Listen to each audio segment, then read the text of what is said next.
Alright, the Dragon Empire masked unit is here, so let's begin. And I have no idea how to feel about it. So first off, we start off with Rinceway Dragon, which is grade 2 with tanky power, and the skill is auto when placed on rearguard. If you have at least a grade 3 mask, cost Soul Blast 1. This unit gets plus 5k power in turn, and if you Soul Blast the Mask of Hydrogram, choose one of your opponent's rearguards and retire it. If you guys don't remember, Mask of Hydrogram goes to Soul by its own ability, so it is possible, but honestly, there's better retire options for many Dragon Empire decks, especially since there's generics in the Dragon Empire.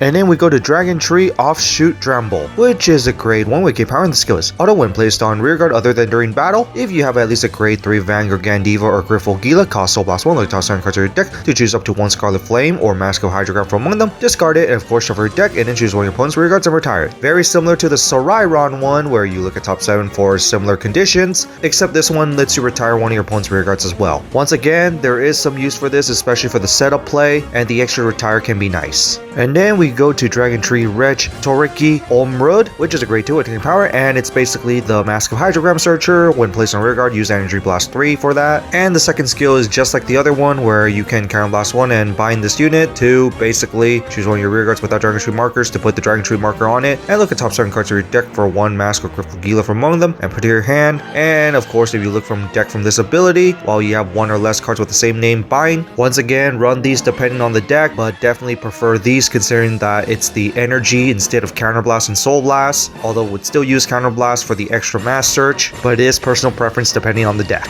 And now to the first Dragon Empire mask unit, Scarlet Flame Ash Dragon Gandeeva Mask, which is a grade 3 with taking power, and the skill is, oh boy, it has a lot of skills, but the first one is a continuous where it can only be ridden on a Gandeeva, same as all the other mask units. Second skill, Auto Vanguard, when your opponent's rearguards is retired during turn, choose one of your cards from the drop zone and bind it face down, just like regular Gandeeva. And then third skill, Count Vanguard, during your turn, all your front row units gives us 2k power for each face down card in the bind zone. Unfortunate part is that it loses the, if you have at least 5, you get 1 extra crit, in which the crit skill is now gained with the next one, where Act Vanguard, once per turn, costs remove its old identity, and then choose one of its act abilities that is removed for the cost and activate it without paying the cost, and crit plus 1 in the end turn. So basically, the 5 bind now doesn't have the crit, but this skill gets a crit instead. But you also get the act skill of the original Gandeeva, so it's basically the exact same thing so far, but in a way more conditional, but now without a counterblast. But the last skill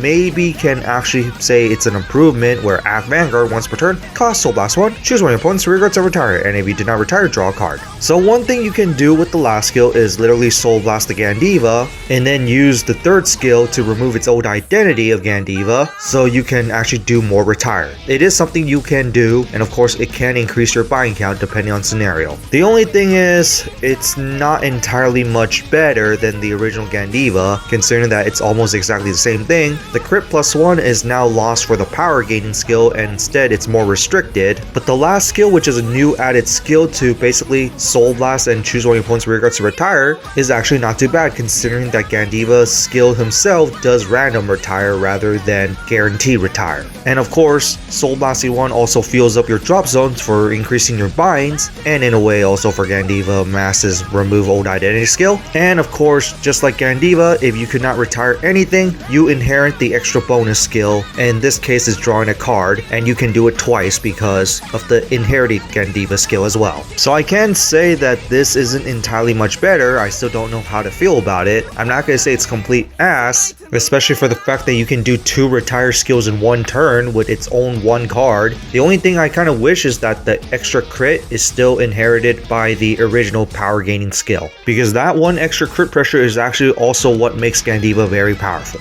But overall, it's not too bad. And finally, here are more character secret rares, and we're also getting an upgrade secret rare plus for Chronoe and Bugi. Celebration of 10th anniversary of G, although I kind of wish that there was one for Kazumi as well, since he does play a main character role there. And so that's it for this review of Gandeeva Mask. What do you guys think of it? Like I said, I don't know entirely how I feel about it, but I say it is okay. Not a huge upgrade compared to the original, but I do like the fact that it has a double retire skill now, and one of them is guaranteed, so there are like few ups and downs. Question is spacey. But on that, that's it for this, and see you next time.